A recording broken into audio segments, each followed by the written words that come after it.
A Yes, please. pleasant good morning and welcome you all for the fifth day faculty development program sponsored by AICTE Training and Learning Academy on novel materials for next generations. It gives me an immense pleasure to introduce our chief guest of the day, first section, Dr. Manoj Rala sir, Assistant Professor in the Department of Chemistry, Amity Institute of Applied Sciences, Amity University, Noida of Uttar Pradesh. Sir done his BSc and MSc degree in chemistry from Calcutta University. Sir served as Junior Research Fellow in SN Bose National Center for Basic Science, Kolkata. He graduated with doctoral degree from Jadavpur University, India. Dr. Manoj Rala sir worked as postdoctoral research associate for 4 years and served as scientist for 2 years. He qualified CSIR National Eligibility Test for Research Fellowship and Lectureship by Government of India and Aptitude Test in Engineering, that is GATE by Government of India. Sir presented more number of papers in conferences and seminars. Sir also filed 3 patents and published more than 20 articles in reputed scientific journals with high impact factor. With this good research and academic experience, I am happily inviting Dr. Manoj Rala sir for this section entitled on novel metal oxide hybrid materials for photocatalytic water splitting. The section is over to you, sir. Thank you, sir. Thank you. Thank you very much. It's indeed a pleasure to be present here. Just a minute. Let me share my presentation. Okay. Okay. Is my presentation is visible? Yes, sir. Visible. Okay, great. It's full screen now? Yes, sir. Yeah. Okay. Good. So, good morning, all the distinguished dignitaries, other faculty members, and all the students who are present in this AICT toll FDB program, 5-day of FDB program. Today is the last day, and I hope during this last 4 days, all of you have learned a lot about the novel materials. But before starting my presentation, it's really nice for me to deliver this lecture here in this platform. And also, I would like to thank Dr. K. Funkodi ma'am and and her team, and also the other organizing members for inviting me to deliver a talk in this prestigious platform. Thank you, ma'am, and thank you all of you. Okay, so let's start then. So as you all know, okay, so I'm starting from very basics. Like as you all know, what about the energy? Energy, we know, we have learned about the definition of the energy in our like school days. That energy is the capacity of doing some work. Okay, so but this is a very basic definition. But we'll not bother, we will not go to the very that basics, but still in our practical life experience, we know that for doing anything, whatever we like to do, like something like driving a car or switch on the light, switch on the fan, switch on the AC, whatever we like to do, we need energy supply. We need energy supply, especially the electricity. And for the cars also, we need the other form of energies in terms of the petroleum products and other things. Okay, so all of us already have idea about the importance of energy in our life. Without the energy, we can't.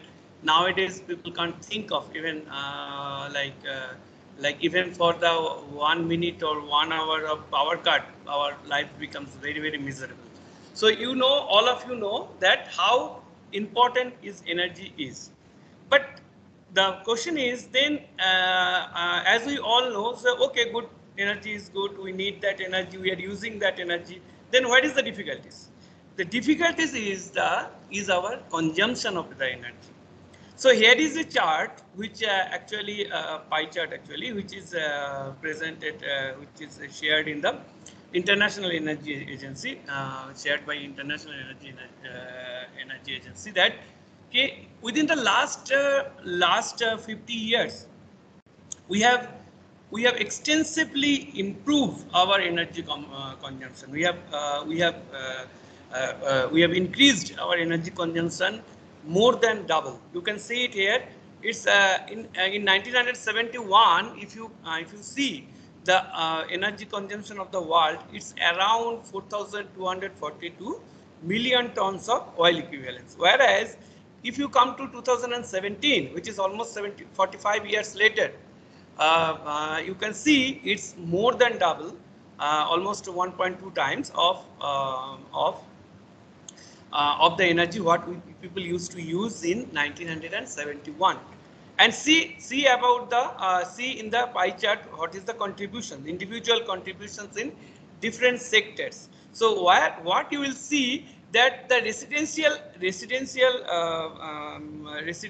part or residential consumption or the industrial consumption or the commercial like public consumption, they doesn't actually improved a lot. But the thing is that in terms of the percentage wise, although they have increased obviously the double almost, but if you see the transportation, it increased not only in the amount but also in the percentage of the total consumption. So people nowadays actually like we have now like lot of people are using cars and other modes of transport so mobility of the people actually increased a lot, and that need lots of energy actually.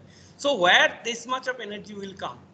The simple answer is our petroleum product. As you all know, okay, most of the cars still now, most of the cars whatever we are using, even in the first world country in US or in Europe or even if here in India, China, those in those countries the main source of this energy is coming from the petroleum products, and also the natural gas. But here, if you see the projections here, we are somewhere in 2020.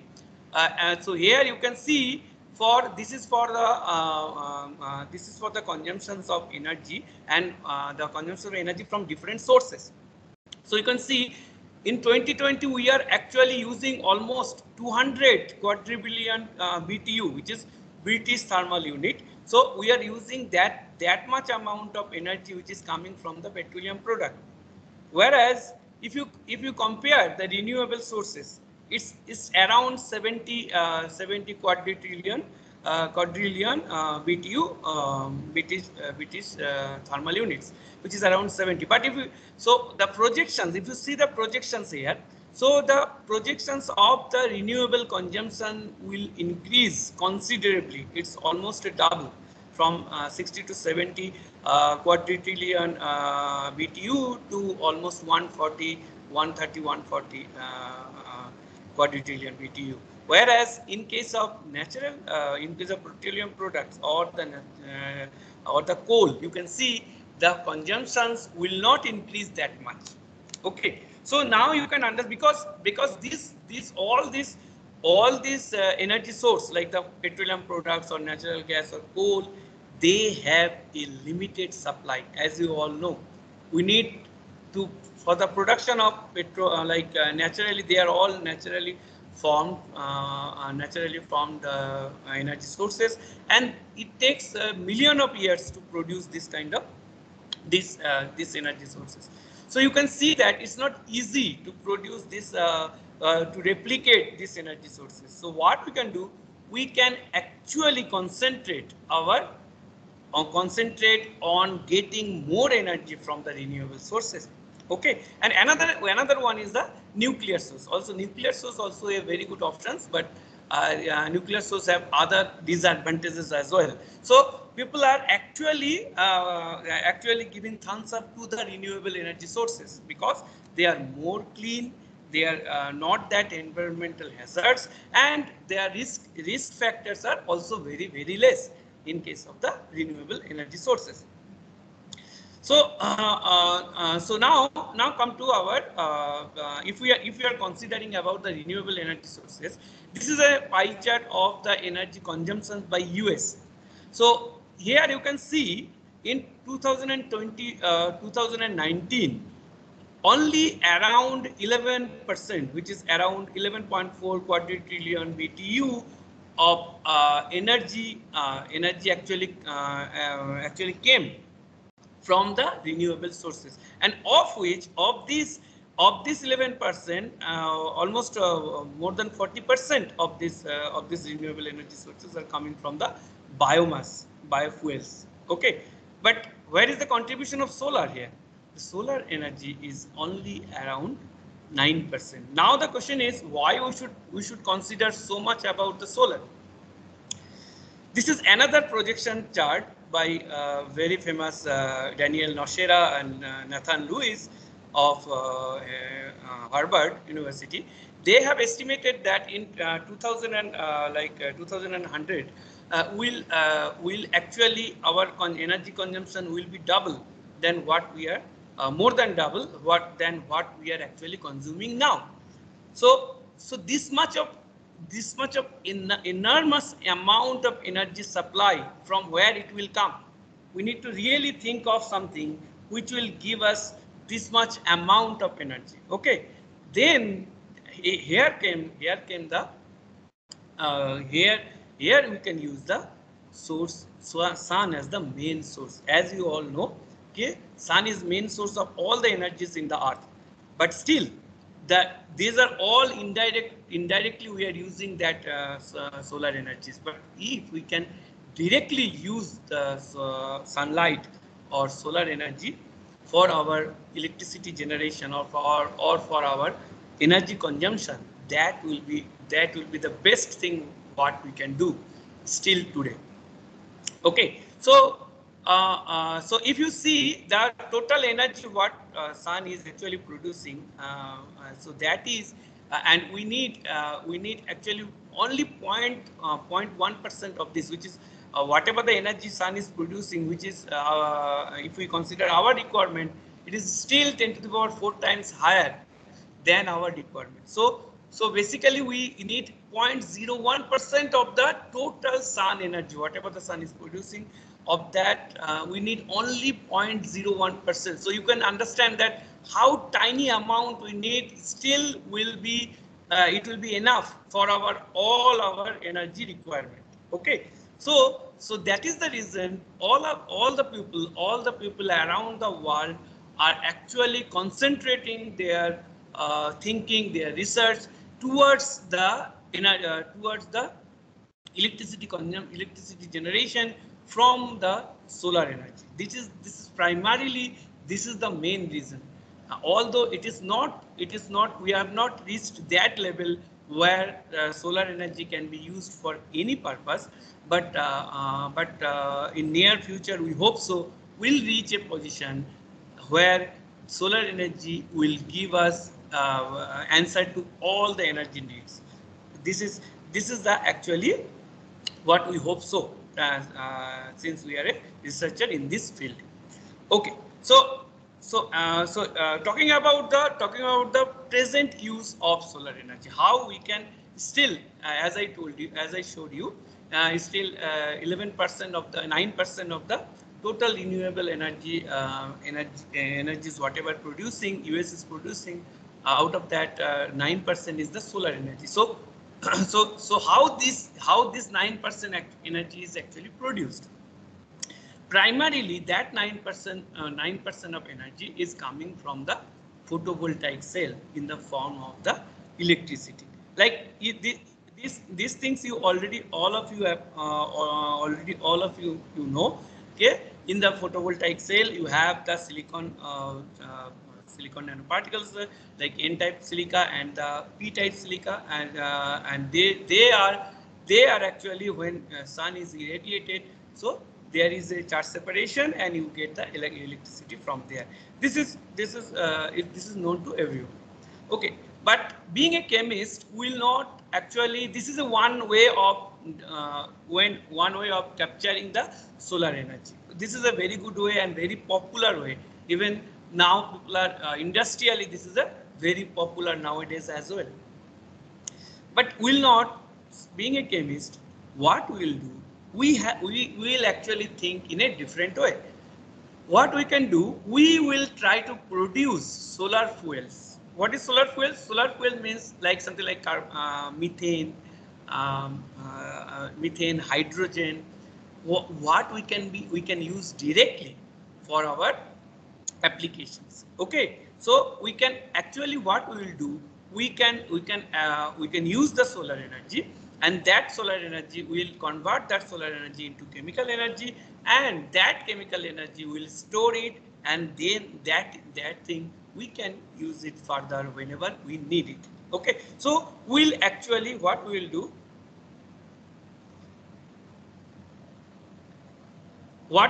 we'll use this pathway, that we'll use the solar energy, and we'll store that solar energy in the form of chemical energy. Okay, not the electrical energy. We'll use it, we'll store it in the form of chemical energy. So thereby we'll produce the solar fuels. Okay, so this is the way people are actually working nowadays a lot for the developing of different chemicals. Chemicals means in terms of the hydrogen, in terms of the methane. We can, if we are able to generate this, then we can solve a very big problem of today's world, of this energy crisis. Okay, so from where we can get the basic knowledge, how we can convert the solar energy into chemical energy. So we have a very big educator in front of us, which is the nature. So in the nature, if you see the very basic reaction, which is the photosynthesis. In the photosynthesis, if you think, or if you try to analyze it, you will see that during the photosynthesis, what trees do, plants do, they basically capture carbon dioxide and water. With the help of solar energy, they convert the carbon dioxide and water into sugar and oxygen. This is a Apfel reaction. Here you can see this is a Apfel reaction. So the product is actually more stable as compared to the reactant is more stable as compared to the product. Okay, but so this much of energy, this is basically the chemical energy which is being stored in the sugar, and whenever we need, we can use this chemical energy for our use in the form of food. Whatever the food we are getting, there you are actually converting the solar energy into chemical energy, and that chemical energy you are actually getting it whenever we are digesting the food. So these things all of us already we know. So what we'll do, we'll try to mimic this thing, which is a very simple reaction, but by seeing it looks very simple, but if you try to do it, if you try to mimic it in the laboratory, it is not that easy. Okay, it is not that easy. So what we can do, and also we know that there are plenty of water in the earth. So what we can do, if we can split water, if we can take water as the reactant, and if we can split it, and if we split water, we will get the hydrogen and oxygen. Okay, so this is so this chemical reaction, if we can mimic this chemical reaction in our laboratory, so in this process, this is also a Apfel reaction, and the product is less stable than the reactant, and thereby here you will actually consume the solar energy, or you are actually saving the solar energy in terms of the chemical energy. Okay, so whenever you burn hydrogen and oxygen to produce the water, so thereby you basically releasing this much of energy, which can be used for our whatever we need. Okay, so so this is fundamentally this reaction people are trying to mimic, and for that you need, so although this reaction looks very simple, but in reality this is not that simple as we think so. Okay, so So yeah, so there are a lot of studies going on, and as I told you, Daniel Nocera and Jean Lewis, one of the pioneers in this field, and there are so many groups working around the world, and you can see this is a blog from University of California, Berkeley. From there, you can see that how we can it is a schematic diagram which actually showing us how we can split water. Okay, so you can see that you will have a two kind of material here which will act as a photoanode. In presence of sunlight, obviously it will work, and another part will act as a photocathode. Okay, so in the photoanode, the water will be oxidized to form the oxygen. Okay, primarily water will be oxidized to form the oxygen, and it will produce H plus ion, which will produce the proton. That is very, very important. Okay, and this and by this process it will release 4 electrons, and that 4 electrons will come to the cathode section, and in the cathode section you will have a photo reduction of the protons, to make the hydrogen. So if we have a semi-permeable membrane which will allow the transport of the H plus ion from the anode to the cathode, if something we can divide, so they are in the cathode will get the hydrogen, and in the anode will get the oxygen. Okay, so this is a very simplistic picture of how we can get the oxygen and hydrogen from by water splitting. Okay, so yeah, so this is the requirement. How much what is the potential difference you need? So as you know, the here in this case you have the oxidation. So for the oxidation you need the energy, the oxidation potential with respect to the standard hydrogen electrode. You need 1.23 or the standard electrode potential you need is 1.23 volt. Whereas for the proton reduction, it is as compared to the standard hydrogen electrode, it is the 0 volt. Okay, so the overall, if you consider the overall reaction which is happening at the anode and the cathode simultaneously, you need at least minus 1.23 volt for the water splitting process. Okay, so you can see it here. You can see this is a actually so this is actually E0 is here is negative, which means it is not an spontaneous process. You really have to push. You really have to provide energy to do this reaction. So maybe all of you remember the basic BSc chemistry where delta G is equals to minus NF E0. So basically, so E0 should be positive to be a spontaneous reaction. This is not a spontaneous reaction. So you can see the delta E0 is basically a negative. So for this, but it doesn't mean that the spontaneous reaction will not happen. It will happen, but we need to provide energy from the outside. And that energy, how we can provide that energy? That energy we can provide in the form of solar energy. Okay, so we need different catalysts. We need different catalysts to perform this reaction in the in the laboratory. Okay, so because all of you know that if we just keep the water, it will not even if in the if we put water in the sunlight.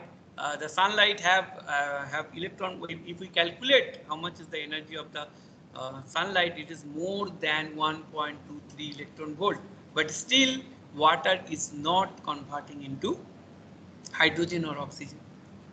So why? What is the reason? Because this is the reason that this reaction, although the difference is 1.23 electron volt, but in this case, this reaction is actually the energy barrier of this reaction is very, very high, and you need catalyst and co-catalyst to reduce this energy barrier, and to make these reactions to happen, to make these reactions to feasible. So the metal oxides, different metal oxides, different semiconductors actually act as a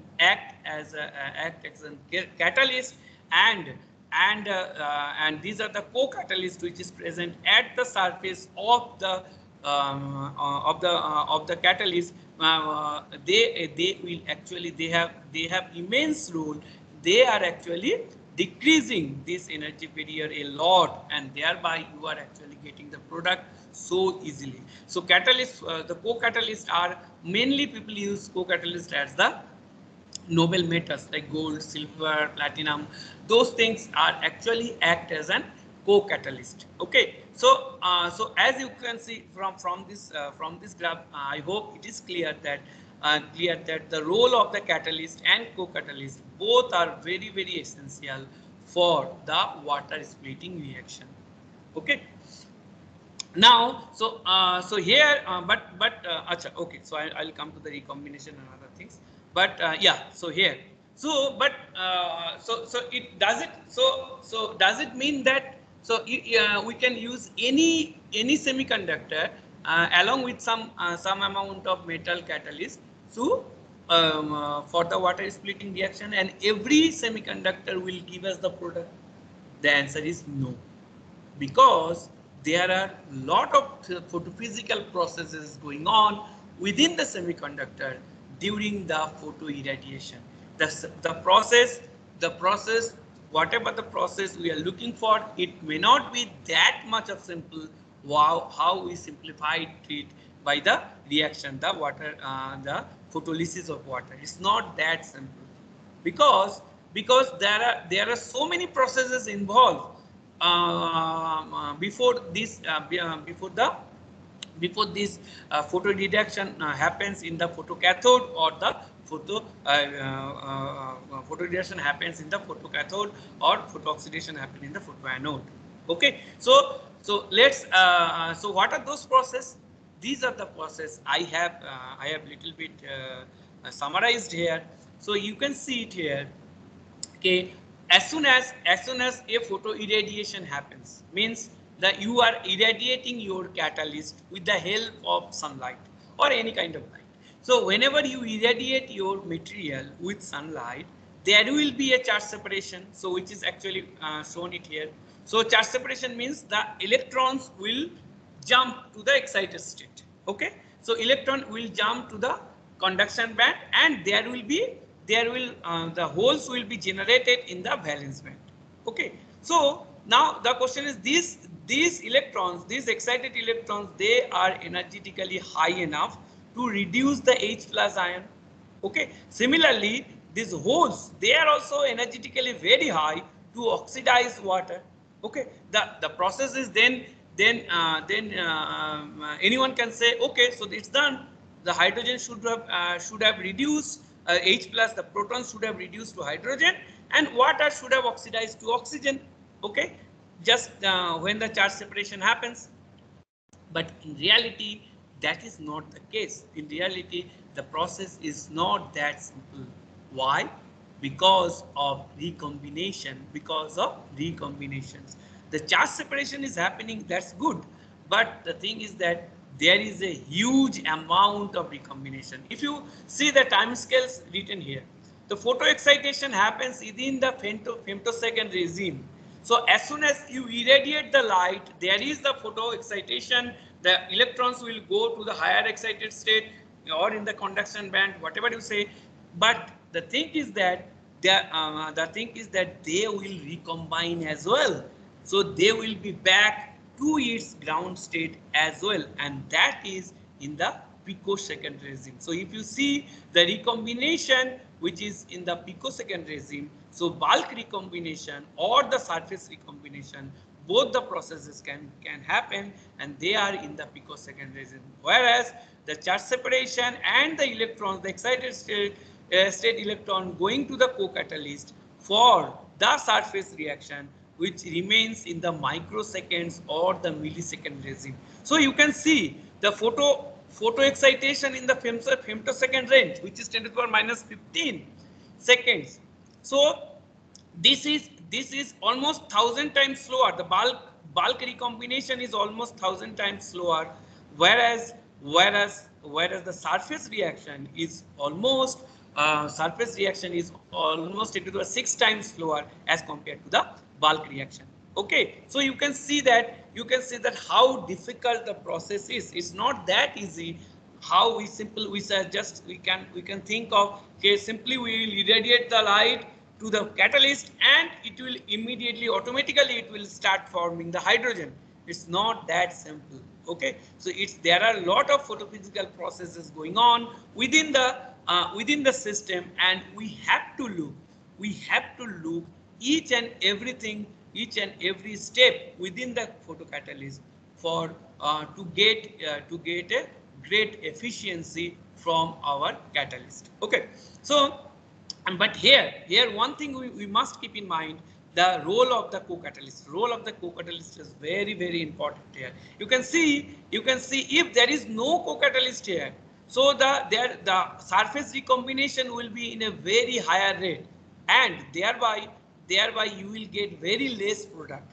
But if you have a co-catalyst at the surface, so the holes can move on to the co-catalyst, as well as the electrons, the excited electrons can go to the co-catalyst surface, and their surface reaction can happen. Okay, so co-catalyst not only helps for the surface reaction, not only co-catalyst not only act as an active site for the proton reduction or the water oxidation, but co-catalyst also helps for the charge separation process. It also helps the charge separation process. So this excited state electron will have higher lifetime, longer lifetime as compared if you don't have a co-catalyst. If you have a co-catalyst, they will have a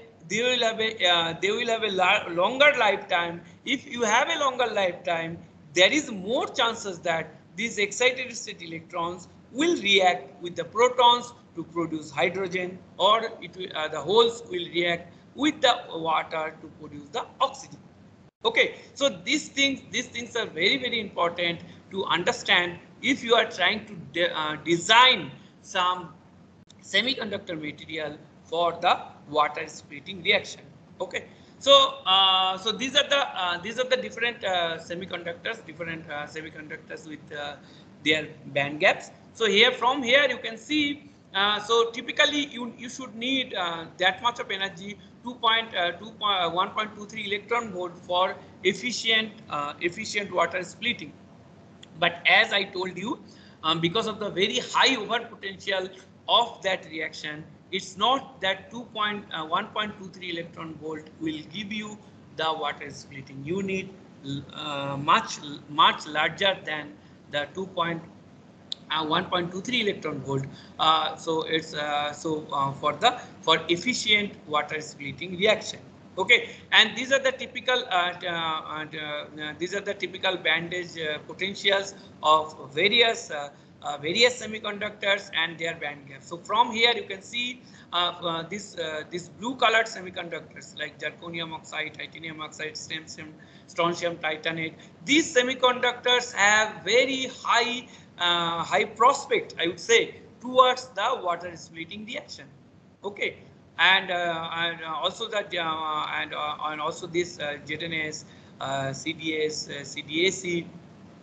So these are all can be useful. But if you come to this side, so like tungsten oxide or iron oxide, they are not that they cannot be that much of good for reducing the hydrogen, but they can be used as effective oxidizing agent for the water oxidation, for the generation of oxygen.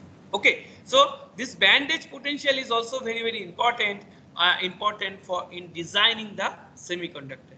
Okay, so so I have just noted down different fundamental requirement whenever you are trying to design a photocatalyst for water splitting. Okay, so the first and foremost thing is that the photocatalyst should effectively absorb light. This is first and foremost thing that that you need to remember, that the photocatalyst, whatever you are choosing, their band gap should be enough that it can absorb light efficiently. Okay, and then the and obviously they should have a appropriate band gap energy, means it should be more than 1.2 obviously, but also considering the work potential, they should be more, at least more than around 2 or more than 2 electron volt. To be an effective photocatalyst for water splitting. Okay, and another important thing is the bandage potential. Just now I showed to you the bandage potential should be their bandage should resides in such a way that they are close to water oxidation or hydrogen proton reduction. Otherwise they will not be useful for the water splitting reaction. And then this is another important thing, which is the charge separation and electron transport. So within the photocatalyst, the charge separation process should be well enough. Without good charge separation, without better charge separation, if the recombination is more, then you will not get any product. Okay, so you have to stop the recombination process. You have to have a very high amount of excited state electron, which can be used for the hydrogen reduction process. Okay, and the construction of the reactive surface sites for hydrogen or oxygen evaluation. Yes, this is another important thing, means you need some co-catalyst, or other way around, you need something which can act as an active site for the surface reactions. Not only the charge separation, but also you need surface sites which is actually can be used as a reactive surface site for the surface reactions, like for the hydrogen evaluation or the oxygen evaluation. Okay, and obviously for finally, since we are looking a large scale synthesis, it's not like the laboratory scale. Since at the end we need to think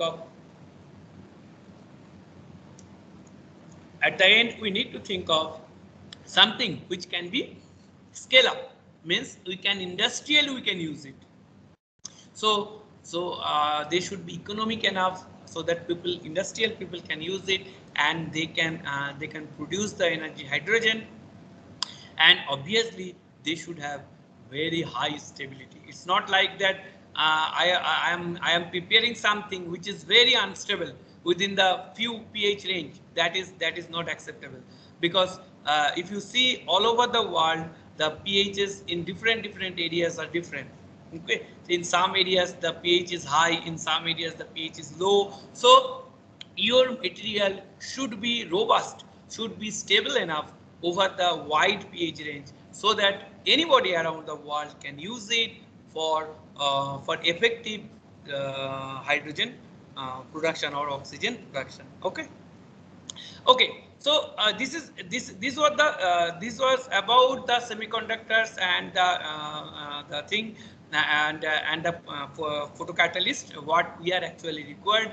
But before going details into my work, I would like to I would like to discuss a little bit about the about characterization process, characterization technique. Two different characterization technique which I am going to discuss it. But I will start with the transmission electron microscope. So all of you are aware of transmission electron microscope. This is a picture of a Jewel GEM 2010 TEM. This is one of the this TEM actually I have used extensively both my PhDs and during my PhDs, and as well as my postdoctoral study.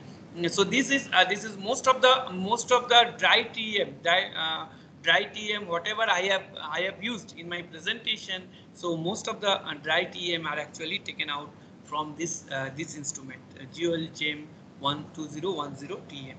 Okay, so and this is basically the schematic diagram of the how ATM from the inside. So all of you are, I think all of you are aware of these things, that you in the TM you will have electron gun, mostly made up of the lanthanum boron 6, lab 6, commonly known as the lab 6, and previously it used to use the tungsten as the filament.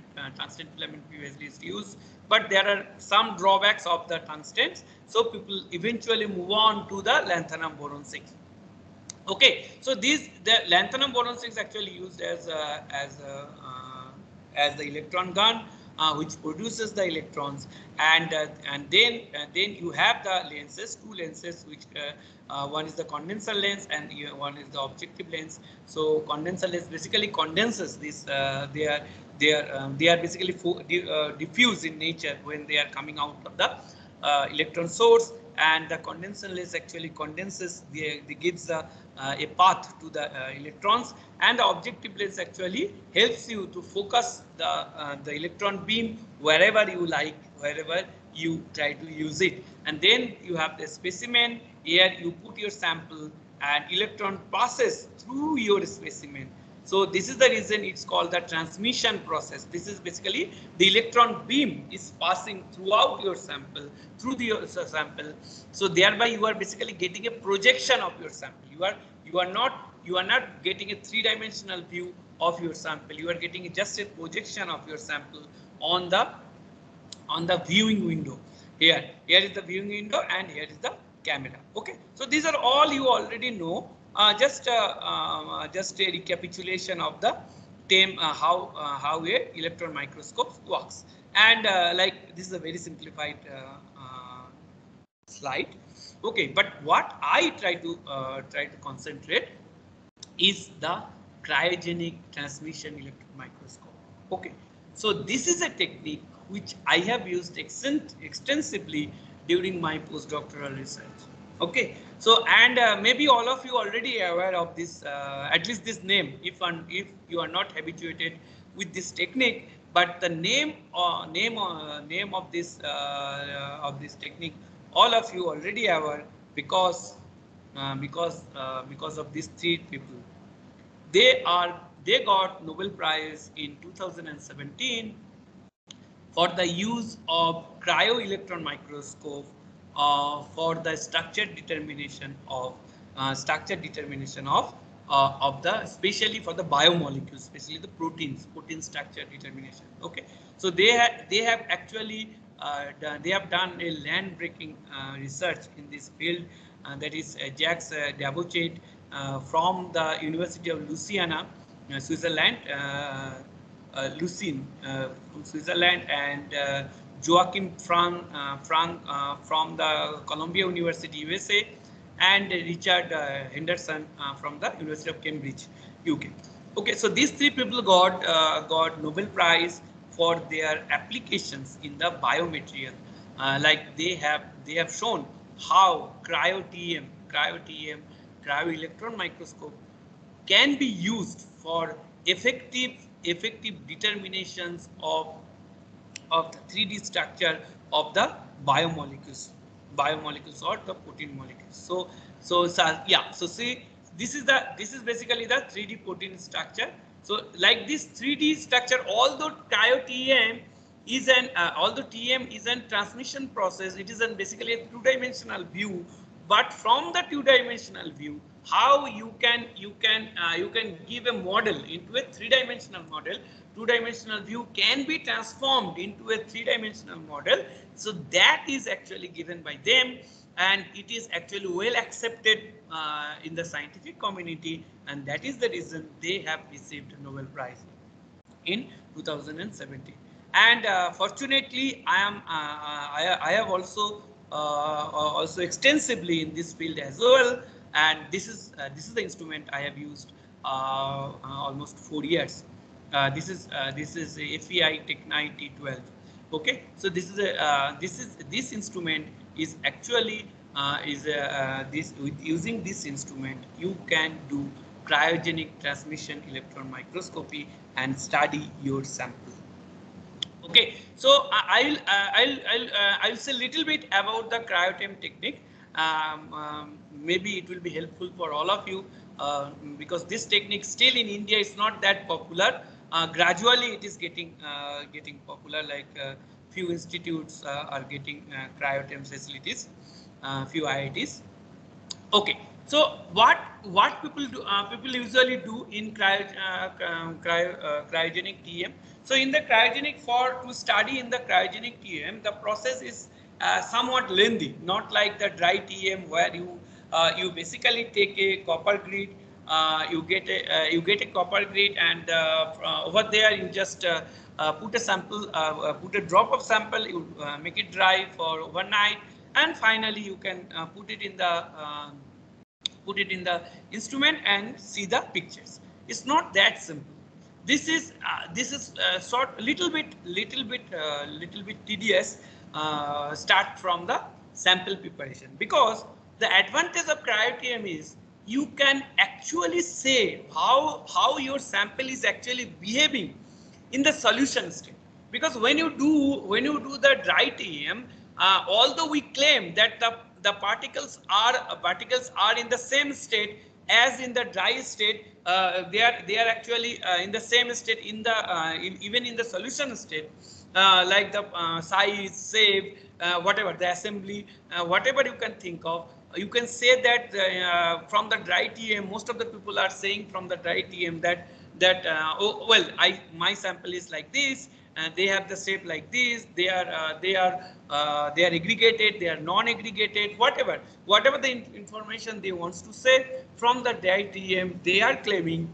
But in reality, you cannot really say, because when you dry the sample, it is altogether a different ball game. When the sample is dry, there is a lot of interactions actually going on within the sample, and you never know how the sample actually will behave in the solution state. Okay, and here comes the beauty of cryo-TEM. In the cryo-TEM, you are basically seeing how the sample will look like in the solution state. In the solution, actually how they should look like. Because what you are doing, you are taking out the sample from in the liquid state, and you are actually forcefully making them into into ice, so that the nature of the sample should not change from the solution state. Okay, so this is the advantage of the cryo-TEM. Okay, let's come to the standard technique, how we can get a cryo-TEM done. Okay, so as I told you, it is a little bit tedious process, but the informations whatever we are getting is tremendous information actually we can get from it. So you can see that this is the first step, which is the sample preparation. So in the sample preparation, what you do, you take out your sample, maybe around 2 to 3 microliter, and there is a grid. You put it in the grid. How to put this grid, I will show it next in our next slide. So you put the one drop, very small drop on the grid, and immediately what you do, you just blot off excess of the water, and plunge the grid into the liquid ethane. This is the liquid ethane. Okay, so when you do the when you put your grid in the liquid ethane, it will basically freezes your material within the grid. Okay, now it is in the freeze state, so the particles cannot move from their places. They are wherever they are actually will remain as it is, like that.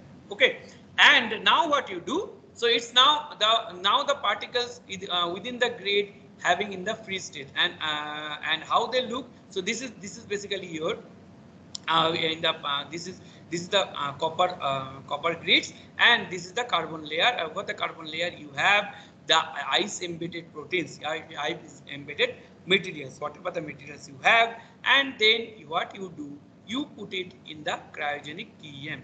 Then that all these things are in the liquid nitrogen temperature 77 K.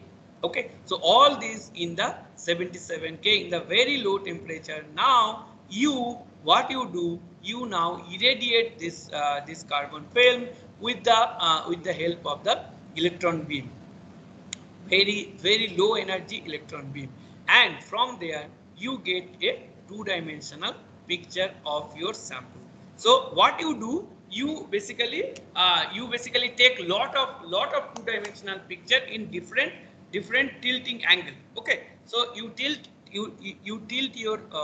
your sample, and in different angles you take lot of pictures, and finally you basically merged or process. While processing this picture, you merge all of this all the pictures of your sample together, and finally you can construct a three-dimensional view of your sample. Okay, so this is a 3D structure of a protein, which is glutamate dehydrogenase. So this is typically people do for a cryogenic TEM. So yeah, so this is the for sample preparation. I have used this instrument, which is API Mark IV bit robot. So this is here. From here, here you can see there is a blotting paper here, and here is a tweezer here, and with the tweezer you basically keep your sample, you keep your grid. Hold the tweezer will hold your grid, and then with this hole you basically put one drop of the sample on the grid, and these blotting papers are help you to get excess water removed from the sample. And finally, when excess water is removed, so this is the process. You with a micropipette you add around 2 to 3 microliters of your sample in the grid, and and then you blot the excess water, and when the blotting is done, immediately you punched this tweezer into liquid ethane. Okay, and this liquid ethane will remain within the liquid nitrogen. Okay, so this is the usual process, and this is now your sample is ready for application. It's not that easy. Like you never know how many samples you have to do to get a better grid, because so there is every chance that you will get the crystalline ice. You don't want a crystalline ice, because crystalline ice will reflect electron beam, and thereby you are not able to see anything. You need non-crystalline ice, amorphous ice. Ice should be formed, and that will form if you do all this process very fast. You should not waste any time. If you waste time, then basically what will happen, you are making more or more crystalline ice, and that will make your life miserable. You can't really measure this grid. So this sample preparation is a very important part in cryo-TEM. Yeah, so this is the thing. When your sampling is done, so how the grid should look like. This is the starting point. This is a copper grid with carbon film over there, and then after vitrification of your ice, then you will get the samples. You will get the particles embedded within the ice layer. Okay, so this is how it should look. Okay. Yeah, so now about the sample holder. This is another interesting point. See, here the sample holder is somewhat different from the sample holder what we use for the dry TEM. Okay, so in the sample holder, you see that, and you see that during the insertion of the sample holder, you have to put everything in the liquid nitrogen temperature. You have to do whole this exercise you will do at liquid nitrogen temperature, means around 77 K.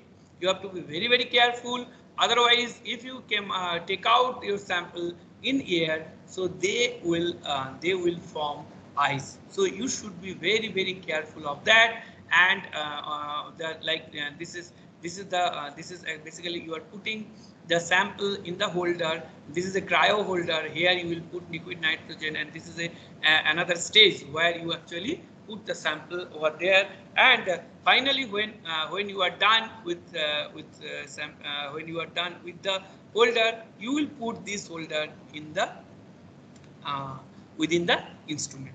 Okay, so this is, and then you perform the experiment like what you do in the dry TEM. So these are the typical examples of the data. Like this is a dry TEM image of the vesicle. So as you can see, vesicle you can see it in the cryo TEM, but in dry TEM you will not be able to see it, because it is not survive. It will not survive in the dry state. It will destroy. It will break in the in dry state. Okay. So in the liquid state, it will survive, and that is the reason you are able to see the vesicles in cryo TEM. This is a multilamellar vesicle. How the multilamellar vesicle looks, very similar to the onion. Okay. So see exactly how the multilamellar vesicles looks like. So you can actually see these things. These are the since this is a vitrified state, you can actually see how the your sample is look like in the solutions. Okay.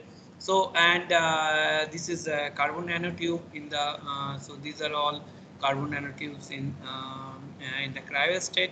And okay, so this is, I think all of you may have seen a picture of the coronavirus. Like I think some group from Australia have published this, that in the coronavirus SARS-CoV-2, that in the coronavirus they are in the cryo state. How they, from the cryo TEM image, they have modeled the structure of the coronavirus. Okay, so this is how this technique, this cryo technique is important. This is very important technique. Okay, now I am coming to the another technique, which is also I have used a lot for the sample verification, I would say, or the elemental analysis of my material, which is the HADA STM, high angle annular dark field scanning transmission electron microscope. Okay, so here is a difference between the TEM and STM. So in the STM, basically what you do, you can do very precise measurement, like something like 0.05 nanometer. Also you can concise your electron beam within 0.05 nanometer as well. That precise is this. And STM is another very strong instrumental technique. Like it is a nowadays people even can see the stacking of all the atoms, all the atoms which is present in some material. Okay, so that strong is this. This is another important technique which is very good for your material characterization. So especially in the heterogeneous catalysis, like in some places where if you have some defect state, so you can easily see from with the help of the STM technique. Okay, that precise is this. So this is another technique. I'm not going into details of this technique. Okay, so this is the picture I have given you. This is such kind of see here. This is strontium titanate. You can see this is a dark field image, and this is a bright field image. So and this the dark contrast is actually coming due to the difference in the atomic number. So the atomic number, which is higher atomic number, will give you brighter spot, whereas the lower atomic number will give you a less brighter spot. Okay, so say here you can see the strontium is giving you very bright spot as compared to the titanium or oxygen, titanium and oxide. Okay, so see here, so you can see it here, like all the strontium peaks, you can actually see like how they have aligned, how they are aligned in the sample. That much of important technique is this. This is a very nice technique. So yeah, like how the tetrahedral structure of like the titanate, you can see it here. So this is the oxygen, and they are connected with the other titaniums. So these things you can actually see from this STM measurement. So from the STM measurement, you can specifically go as low as in the atomic resolution to characterize your material. So nobody really can say, okay, well, it is not the sample, or it is not the thing whatever you are showing. It is exactly the same thing. Whatever you can prove it, you can prove it explicitly. Yes, see, this is the thing I have. So nobody can argue with you, because this is extremely powerful technique. Okay, so these two techniques I have used extensively in my postdocs for the material characterizations. Okay, so now coming to the material synthesis. Okay, so till now I have mostly actually traveled around the introductions about the characterizations. Now I am going primarily within my work. Okay, so my work as I told you in the in our title, I will primarily concentrate on the nanomaterials, metal oxides or metal nanomaterials, so like how their synthesis and their applications. Okay, so as you all know, so all of us, mostly this as this FDP names suggest. So this is a basically we are actually trying to get a novel materials. Okay, so whenever people are thinking of designing some novel materials, so mostly they combine the knowledge of the material science as well as the chemistry. Okay, so chemistry is an integral part of this in the development of some novel materials or advanced materials. And as you all know, it has immense applications, starting from catalysis, biosensing, electronics, optics, sensor, photocatalysis, everything you can do it with the help of this nanoscience, nanotechnology. You can develop new materials, advanced materials, and you can study different properties of those materials and see whether those things can be used for different applications. So this is the reason nanoscience and nanotechnology nowadays is so popular around the world. All the researchers are trying to use the knowledge of nanoscience for developing their materials. Okay, so these are all basic basic things of nanoscience. I hope all of you already know, like the optical properties. This is very important for the metal nanoparticles, those who are showing the surface plasmons. So surface plasmons are very important integral part of the metal nanoparticles, and they can be used in various applications like the drug delivery, the photonics. A lot of places people are using, and also they have excellent photoluminescence properties as well. And there comes the surface reactivity. This is very important. Why? Because of this nanomaterials, you are actually increasing the surface area. So if you are increasing the surface area of the material, you are increasing the surface side, reactive surface sides. So when you increase the reactive surface side, essentially you are increasing the catalytic reaction, reactivity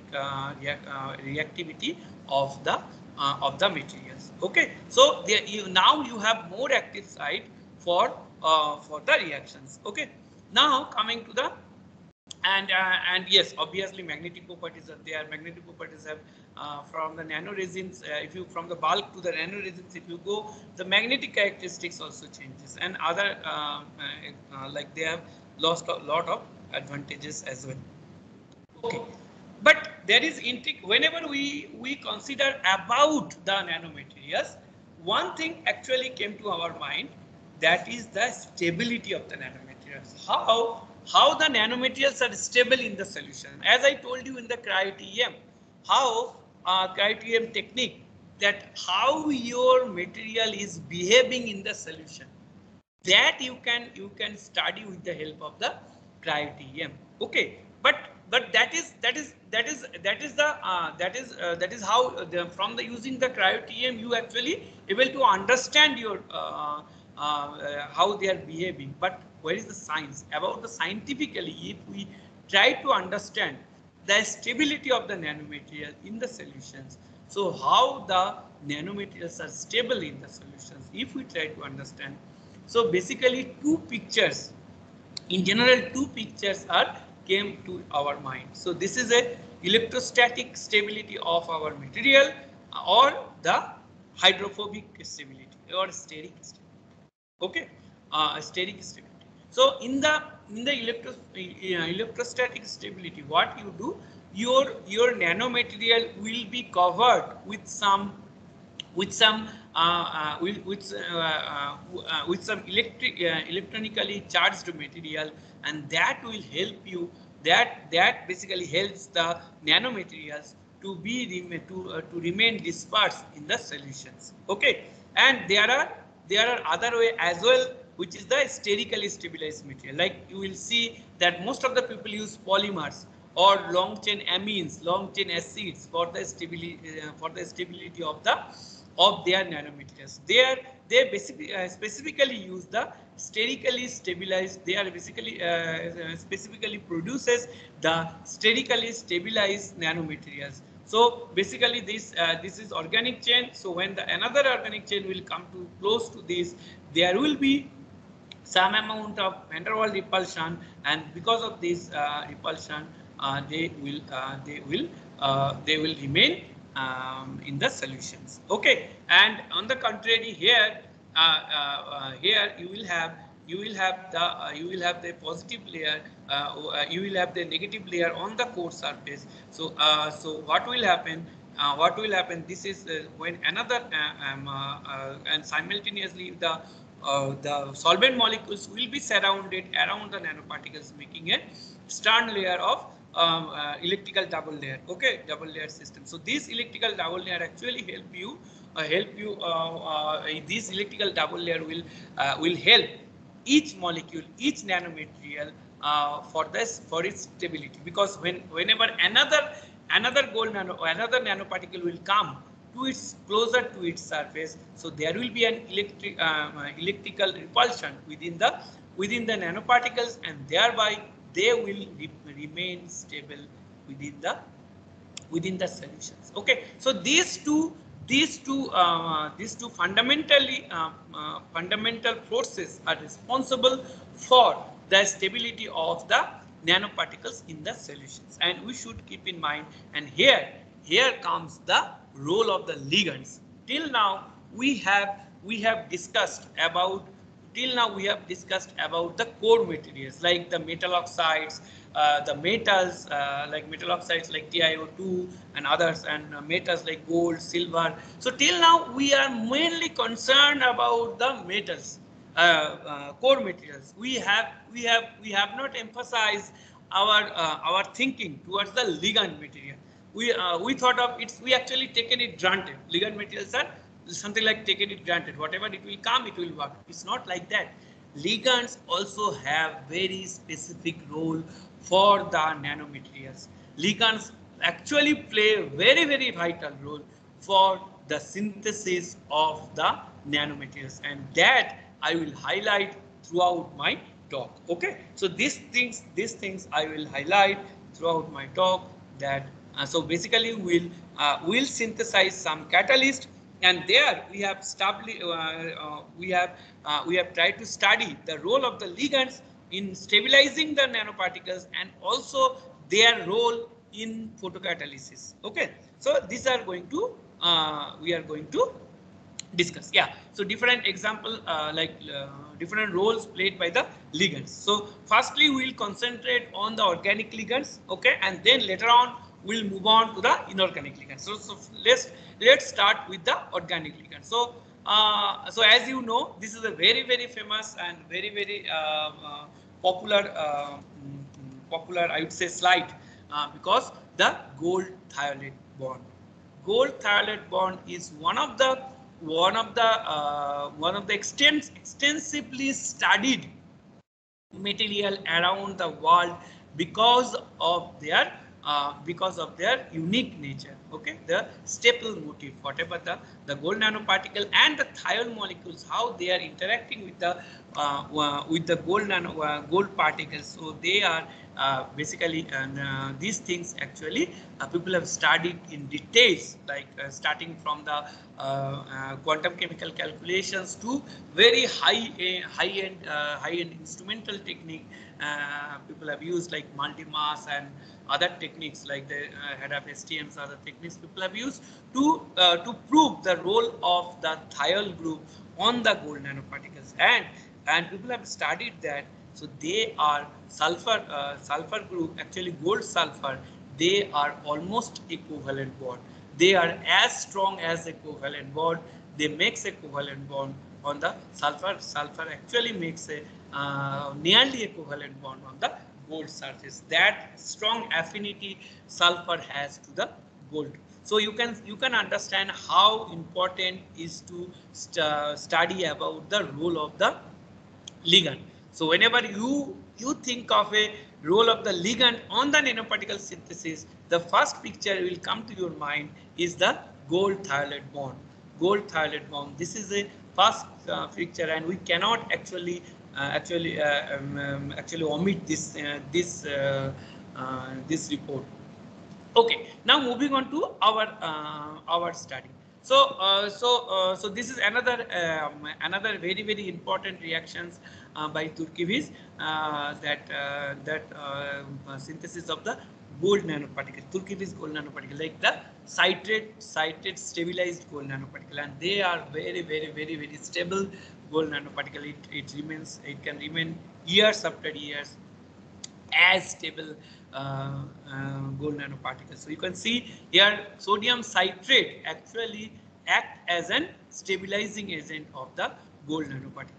Okay, so what we have done, we have taken the knowledge of the knowledge from the Turkevich model, and we have also synthesized some gold nanoparticle, which is basically we have used catechin as our reducing product, and we have also synthesized the gold nanoparticle. But the advantage over there is our gold nanoparticle is chiral in nature, and that we have published in Journal of Material Chemistry in 2012.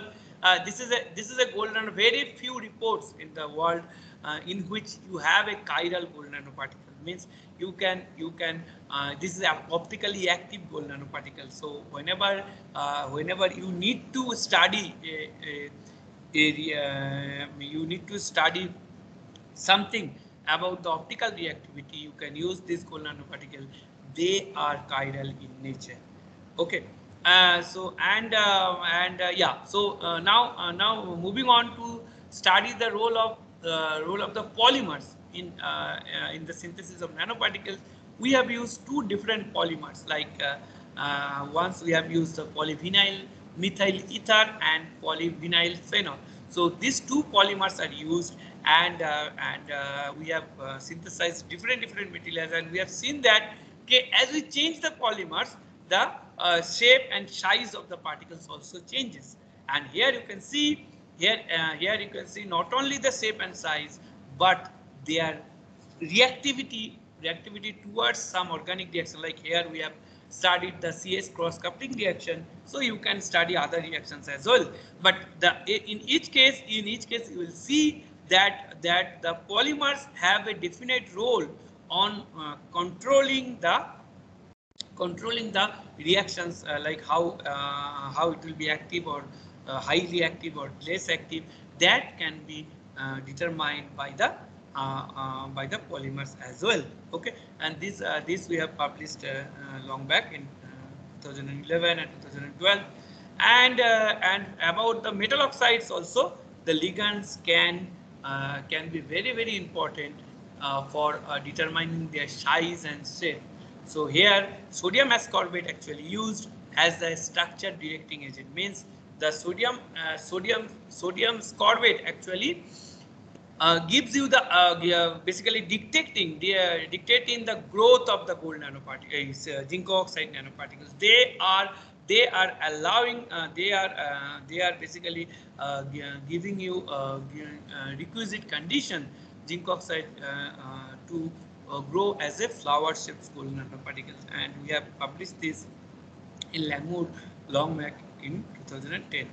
And not only that, we have also used ionic liquid like tetrabutyl phosphonium hydroxide, ionic liquid, and we have seen that here not only the ligand but also the solvent can play an important role for different for tuning the size of the nanoparticles. Okay, so you can see size and shape of the nanoparticle changes if we change the solvent from methanol to dioxane DMSO mixtures. Okay, so you can have the spherical nanoparticle, then you can have the needle shapes as well as the rice shaped nanoparticles, zinc oxide nanoparticles as well. And they also, not only that, they have different photoluminescence as well. So the optical property of the zinc oxide nanoparticle can be tuned with the help of the ligand which is present on the surface as well. So you can see the role of the ligands on the nanoparticles. Now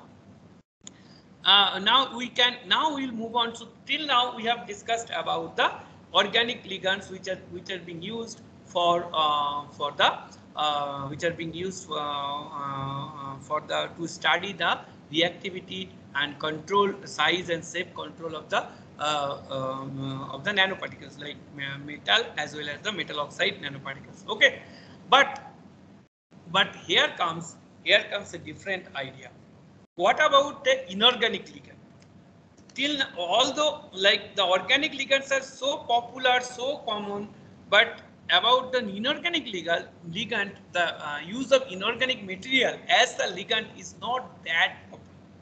Okay, so here comes the idea of use of a new class of compound called the polyoxometalate. What is polyoxometalate?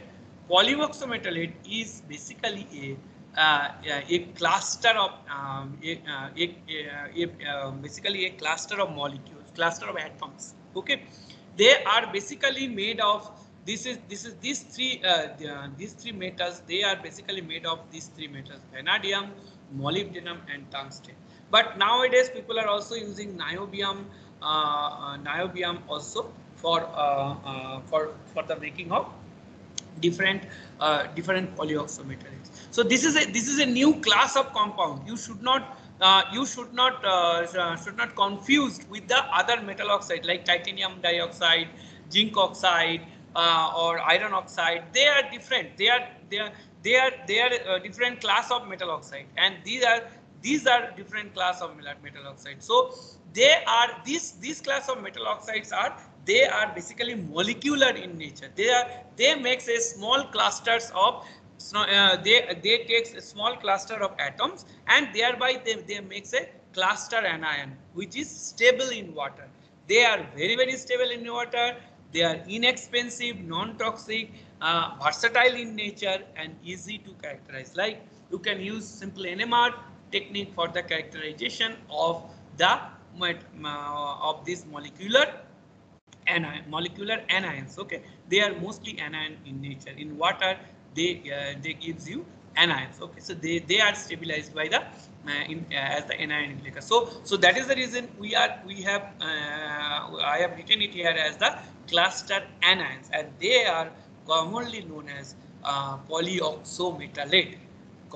So you have a lot of oxygen, and also you have a lot of metals as well. So in very simple form, they are known as the POMs. POM. Okay, the polyoxometalates. So this is basically the first reported polyoxometalate, P molybdenum 12 O40 anion. Okay, ammonium phosphomolybdate. This is one of the first reported polyoxometalate. This is a atom cluster you can say, or molecular cluster, you can say. So this molecular cluster was first reported in 1826. In 1876, but at that time people are not aware about the structure of this material. This is the James F. Kagan. He is the first person, James F. Kagan, who in 1934 have given a structure with the help of X-ray diffraction technique. With the help of X-ray diffraction technique, he is the first person to give the structure of the ammonium phosphomolybdate. Okay, and to honor to recognize his work, this kind of structures nowadays commonly known as the Kagan structure. Okay, so you can see it here. This is a P phosphorus molybdenum 12 oxygen 40. Okay, so you can see that all molybdenum is hexa coordinated and phosphorus is and all oxygen are tetrahedral in nature. Okay, so they are all connected with each other. And this is the central metal atom. Phosphorus is the central metal atom. So you can change the phosphorus to other metal atoms as well, silicon, aluminium. You can change here, and here also you can change from the molybdenum to tungsten. You can easily do it. Okay, so we will mainly focus our study on the tungsten based polyoxymetal. So as I told you, the central metal atom here, the red color one is your central metal atom. So it can be phosphorus, it can be silicon, it can be aluminium, and this each tetrahedra here is your tungsten atom. Okay, tungsten oxide. Okay, and they are all connected with each other. Okay, and this is a 12. This is a 12 tungsten atoms and 40 oxygen atom and 1 phosphorus or silicon or aluminium atom. Okay, so commonly the size of this molecular cluster is around 8.5 Armstrong, and these are commonly known as I told you, Kagan structure, Kagan polyoxymetal, like Kagan P tungsten 12 O14. Okay, but here comes another one thing that will not, although we'll start from Kagan structure, what we'll do, will synthetically will remove one tetrahedral unit from this. This is a symmetrical molecule, but what we can do, we can remove one tetrahedra from this Kagan structure and make a hole over there. Okay, make a hole over there. So here all the oxygens here, they have charges. Okay, they have, actually you are increasing two negative charge. Here you are increasing two negative charge from here.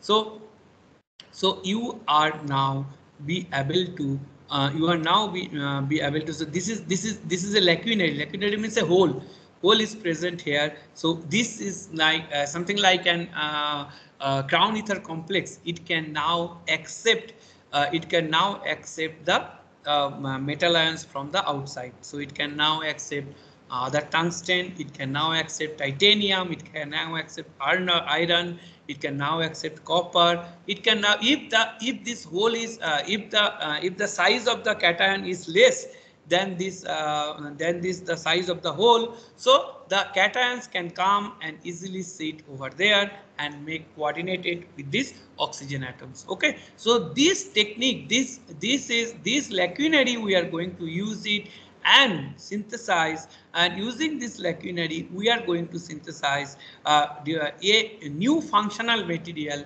polyoxymetalate based functional material for the water splitting reaction. Okay, so another advantage is that these polyoxymetalates are redox active in nature.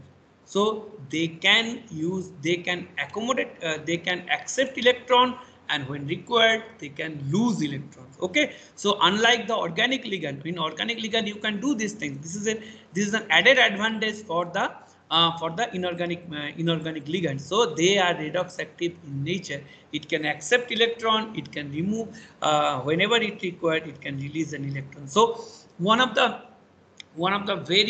very good applications of such electron sponge by the POMs was came out in JACS in 2012, where they have used p molybdenum 12 as an electron sponge for the lithium ion batteries. So in the lithium ion batteries, they have used this polyoxometalate as a electron sponge. See it here it is 3 minus, but when if you can reduce up to 24, you can add up to 24 electrons over there. So so when you use 24 electron over there, it can be reduced to 27 minus, and that 24 more electrons can remain within this POM structure. Okay, so you can see, so basically what is happening, the molybdenum here, in this case the molybdenum is this green balls. These green balls, they are +6 state, they are in the +6 state, but when you reduce it, so they will go into the +4 oxidation state. Okay, so thereby it can accommodate 2 electrons. Each molybdenum can accommodate 2 electrons, and thereby it can be reduced up to 24 electron it can accommodate. Okay, and so similar, so that is the this is one of the good examples. There are lot of examples in this line as well. Okay, so coming back to our work, we'll basically, as I told you, we'll basically use the lacunary Kagan structure, which are having around 0.8 nanometer of size, and not only lacunary, we'll also use another POM, another 2 kind of POM, which is called a Wells-Dawson POM. So this is also named after 2 scientists, Wells and Dawson, and here this is basically P2 tungsten 18. This P2 tungsten 18 and O62. This is the Wells-Dawson structure. But after removing one tungsten oxide, you are now left with P2 tungsten 17 O61 which will have a lacunary, which is so lacunary, you make a hole over there, and now they will be called as lacunary Wells-Dawson structure. And then you have the Pressler molecular ions as well. Okay, so this is okay. So why this study is important? So the actually I wanted to say it in one here. I would like to say that, so our group, basically my postdoctoral supervisor, his group is the first in the world to basically show something, some ligand structure on the nanoparticles, surface. Like till now, all of you knew that in the gold surface you can have the citrate, you can have the thiol, you can have any ligand, but you are not able to see the ligand. Where is the ligand? You just have to imagine, you just have to scientifically, you just have to think there must be some ligand, that is why they are stable. Okay, but our group is the first around the world to show that actually the ligand are present at the surface. These are the ligand. This is aluminum tungstate lacunary Kagan. So in the using the aluminum lacunary Kagan, they have shown how the ligand are actually covered the gold nanoparticles. This is a projection, one projection of the projection of the gold nanoparticle, 2-dimensional projection of the gold nanoparticle. And here this is a cryo-TEM image, and if you get a 3D model, it should look like this. The gold nanoparticle will be completely covered with the with your POM molecules. Okay, so this is the first report by any group around the world of a ligand which is sitting at the surface of the nanoparticles. Okay, so and then the same group, like our groups, also reported the other ligand, which is the Pressler ion. Pressler ion also, this is a bigger ion. So you can see there is you can see it here, the length between the ligand and the nanoparticle is higher as compared to the earlier case. In earlier case, the length is the ligands are more closer to the nanoparticle, but here you can see the ligands are more diffuse and they are more far away from the nanoparticle because of the higher charge of the ligands, and they are also higher, their size is also very big as compared to the Kagins. So since we have this knowledge, so what we can do, we can actually selectively use this nanoparticle for gold nanoparticle assembly. So what we can do, we have used the POMs, we have used the thiols, different chain lengths of the thiols, and using the technique of the reversible cation exchange and the ligand exchange, we can actually make a gold nanoparticle assembly. We can make a genus particle, something like that, in which one side it will be covered with the POM and the other side will be covered with the thiolate ligands. Okay, and also we can actually remove all the POMs from the gold surface and make a gold nanoparticle assembly using the thiols, because thiols have more affinity towards the gold nanoparticle than the POMs. As I told you, gold thiol bond, they are very strong and they almost make a covalent bond on the surface. Okay, so using this technique, our group have prepared ampliflic gold nanoparticle. Ampliflic means you can have different thiols. So in one direction you can have only hydrophobic thiol, and in another direction you can have the hydrophilic part. So they have used like marpictopropanic acid and other thiols for in different proportions, and thereby we are able to determine, synthesize the ampliflic gold nanoparticle, and this is a very good study which is been published in Nature Nanotechnology in 2017. And yeah, so how can we prove that?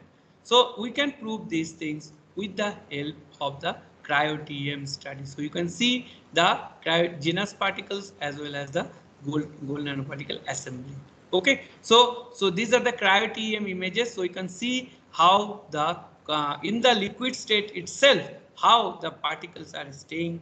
This is not the dry TEM. This is cryogenic TEM samples. Okay, and another study is the gold nanoparticle study for assembly of the gold nanoparticle for the gold superlattice. We have also synthesized gold superlattice with the help of PEG capped with the help of the thiolated PEG, polyethyl glycol, thiolated polyethylene glycol. With the help of so we have made a gold superlattice, and that superlattice are actually studied over the whole range. You can see this is the this is when we have not tilted.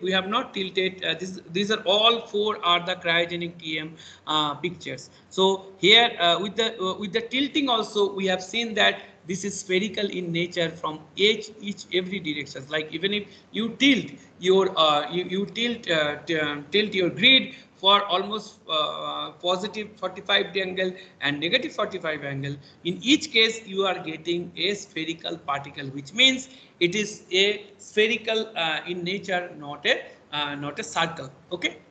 So and also which is cross checked or which is being supported by the DLS multi-angle DLS study. Okay, so this is this is also and this paper we have published in Anglo-Anthe Chemie in 2017, and you have a and you have a small pore, hydrophobic pore within this superlattice that can be used as the guest. We can study the host guest chemistry here, and different guests can come and sit over there. They are hydrophobic in nature. All the hydrophobic molecules you can actually make use these things as the sensor as well. Okay, for the compounds like TNT, RDX, so they are coming and sitting over there. Okay, so now coming to the applications of now coming to the photocatalysis or the water splitting. So here we primarily use the TiO2 nanoparticles. We are trying to use the TiO2 nanoparticles, but as you all know, as I have already told you, okay, there is a role of the co-catalyst. In general, co-catalysts are used as the metal nanoparticles like the platinum, silver, gold.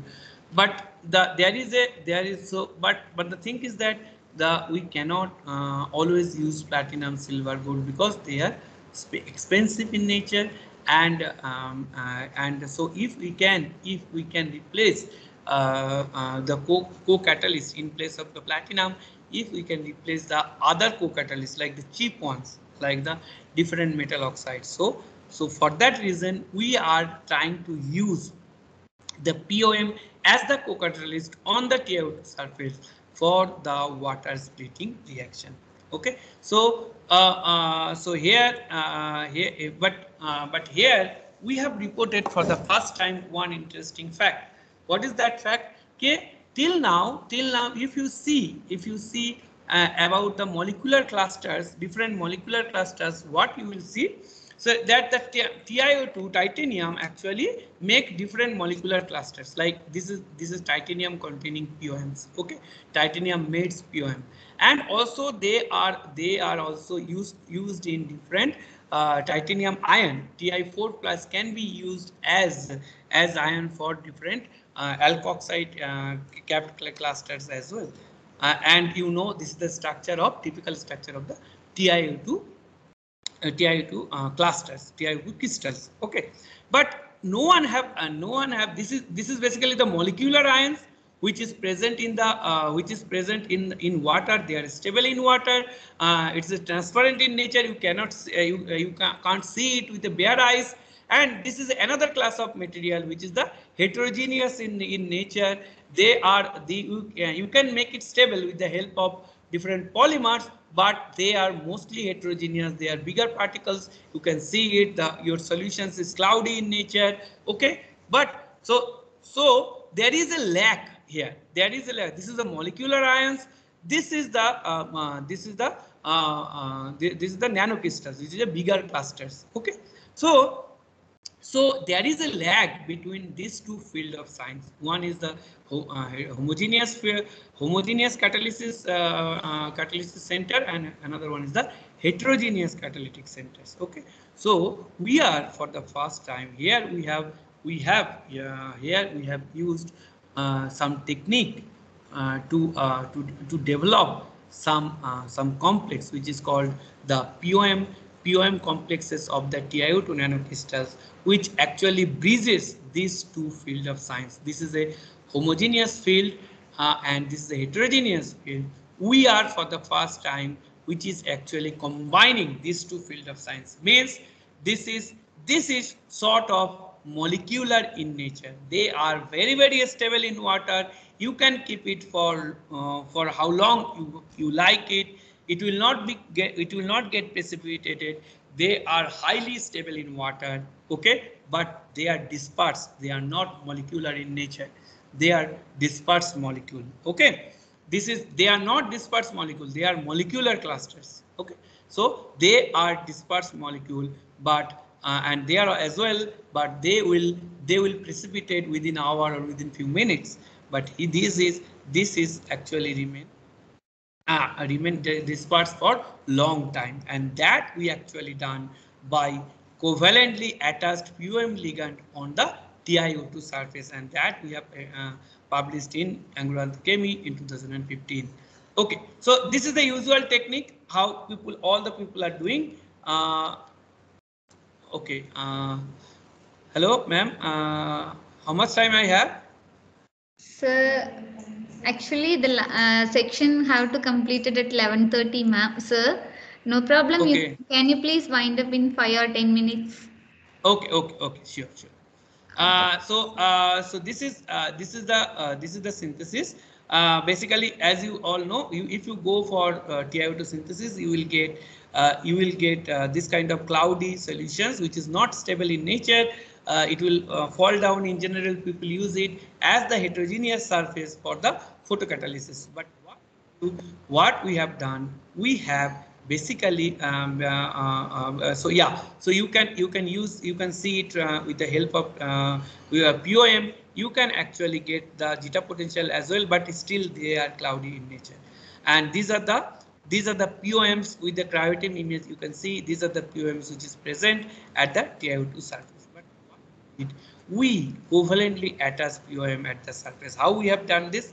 We have taken titanium isopropoxide in p-tungsten 11 lacunary Kagan type structure, and then what we have done, we have whenever we as soon as we added some amount of titanium isopropoxide in the solution, they got hydrolyzed to make TiO2 nanoparticles, and there you can see the DLS and how the DLS should look and how the solution should look. It's very cloudy, very big particles around the micron level. Okay, but then what we did, we have taken the same solutions, but what we did, we have heated the solution for 170 degrees centigrade for 20 hours, and we would say accidentally actually we will see a very clear solution. You can see this is a cloudy solution, this is a very clear solution, and we got the particle size from the DLS is around 5 or 6 nanometer. Okay, so this is our first synthesis of a POM stabilized nanoparticles. But the thing is, how do you know that POM is actually covalently attached with the surface? How do you know that? So for that, what we did repeated precipitation and redispersion technique. We precipitated the solution material, and then again redisperse it, and again we are getting a clear solution. And each and every cases we are getting a clear solution. How much time you do it, you wash it, no matter, you will always get a clear solution. So from there, we have the idea that we are actually the POMs now covalently attached at the surface of the TiO2. Okay, and even if after several type of washing also, the change in the basically aggregation is very low. You can see the aggregation is very low. So and we have characterized the material with the conventional TEM and diffraction technique, and they are all showing it's a TiO2 nanoparticle having crystallite size of 6.1 and also the particle size around 7. And as you can see, these are now we have also characterized our material with the help of HADAP STM, and you can see the POMs are actually present at the surface, and each these high contrast materials are POM because they contain lots of tungsten in at their surface. And if we do very precise EDX measurement, we can confirm the presence of tungsten over there. And then we have digested the material to confirm that there is actually POM in the solution, and we have seen from the UV itself, you can say the peak of standard PTI tungsten 11. This is a standard POM, and that you can see it. And also we have confirmed from the 31P NMR and also from the ESI mass. And from there we have actually proposed a structure that the titanium the POM is covalently bonded with the titanium molecule. So basically the titanium ion gets into the lacunary and get coordinated with the oxygen atoms. Okay, And from the DPB also we can confirm the presence of POM and their redox nature. So from the DPB you can see this is showing the two peaks of the characteristics POM. And then what we did, this is an earlier paper by this Weinstock group, where you can change the redox characteristics with the help of if you change the central metal ion from the phosphorus to silicon to aluminium, you will see the redox couple actually the redox potential increases from minus 0.1 to around 1 to 0.3 volt. So so here also, if we do the same similar kind of study using using different titanium containing POM, here also we see there is a jump of almost 200 millivolt in the potential as well. And these are all cryogenic TM structure for the all the four composites like POM TiO2 composites. And finally we have estimated the hydrogen using the 4 catalyst, and we have seen that this is a P25, the commercially available TiO2, and that and our material is far more higher than the commercially available TiO2. And you can see there is a change in the in the rate production of the hydrogen as we can go from the aluminium to silicon to phosphorus. So so the most positive phosphorus is actually more reactive in nature. And we have also calculated the quantum yield. We have seen that the phosphorus containing POM have highest quantum yield as we compare with the aluminium containing POM. And we have proposed a mechanism as well, so that the hydrogen production is actually happening when you are actually having a fully reduced TiO2. So fully reduced TiO2 you will get when the redox potential of this POM is lesser, because aluminium containing POMs have high redox potential, so you need more time for reducing them, and thereby their quantum yields are less. So you can see it here, okay, number of electron per nanoparticle, that also we have calculated, and from there you can see the number of electrons which is present in the aluminium for per nanoparticle, which is 184 electrons. But in case of phosphorus containing POM, it is far more, almost 300 electrons are present in each nanoparticle. So that is the reason their quantum yield also very high, and this turnover continues. Okay. And yeah, so if we can extend this study to other metal oxide as well, for the iron oxide as well, and which is being published in another Anglo-Anthe Chemie. Sorry, this is in Nature Communications in 2018. And in this case we have used the oxygen evolution. So in this case we have used the oxygen evolution, and here also we showed that it is a highly reactive material for oxygen evaluation as well. And we have got published in Nature Communication 2018 and Anglo-Anthe Chemie in 2019. Okay, so other metal oxides also you can extend, like zirconium oxide, gallium oxide, etc. So from there you can basically you can tune the reactivity of the POM containing ligands with the by tuning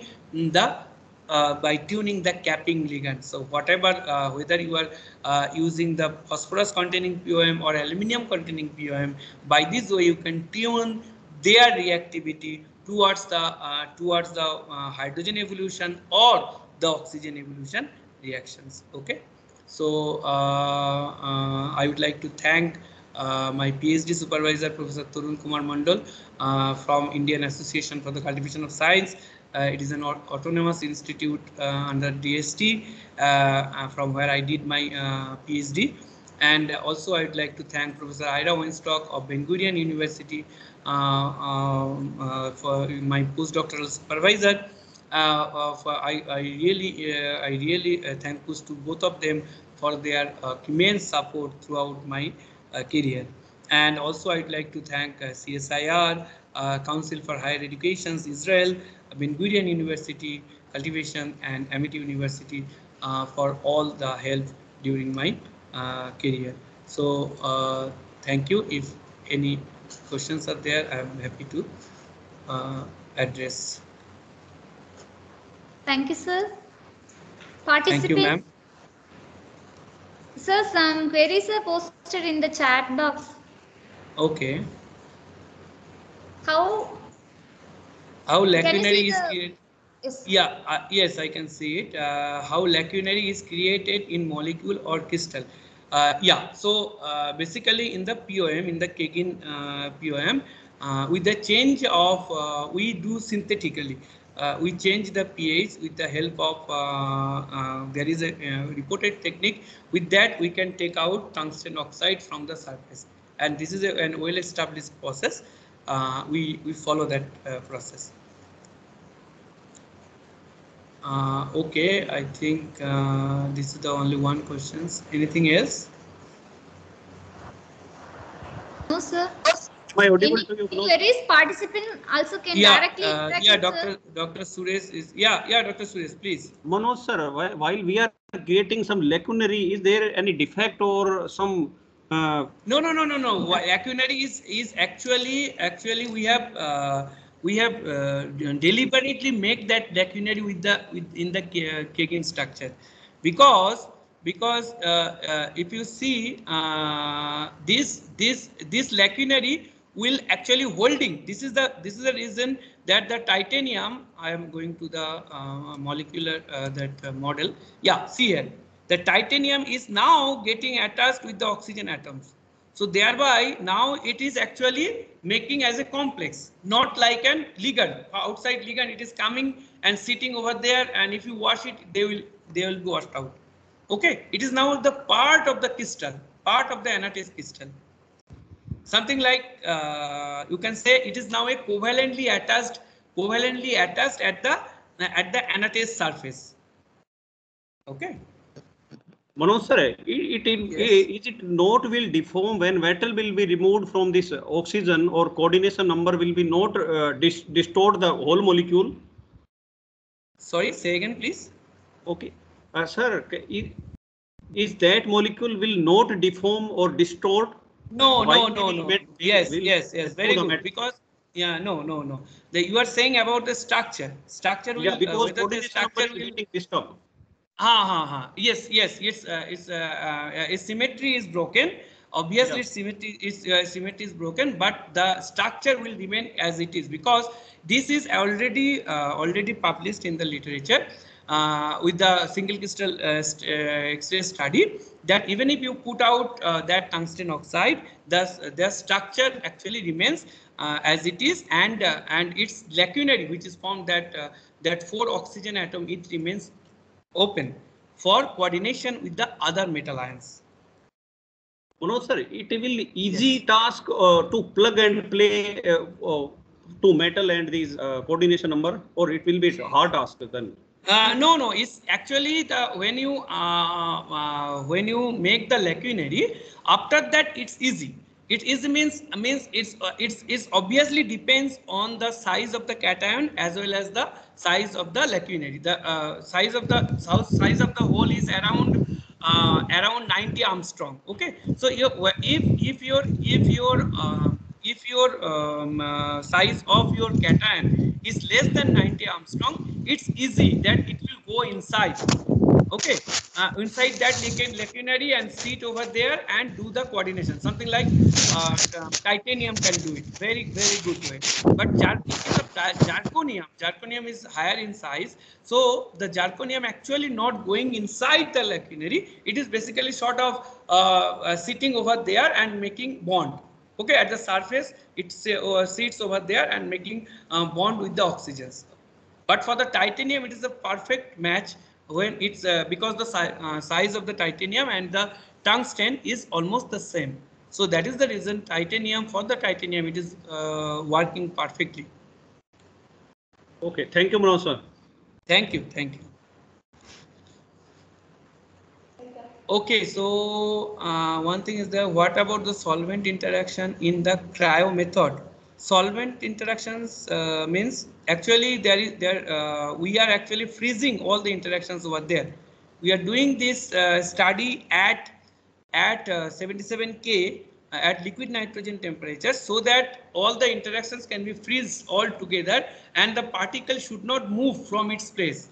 Wherever in which state it remains in the solution, the same state it should remain over there.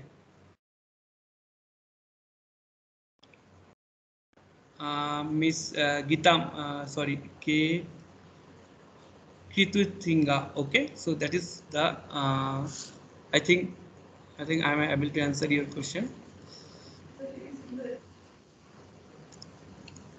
Participants, any other questions, please?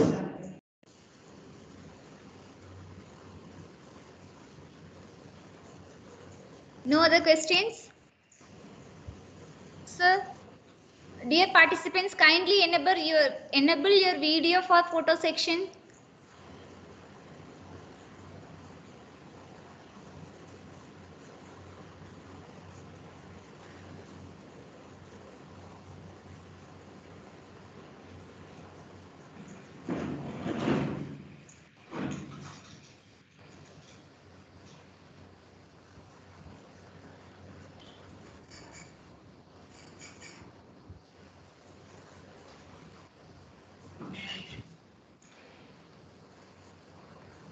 Sir, can you stop sharing? Yeah, sorry. No issues. Thank you, sir. Welcome.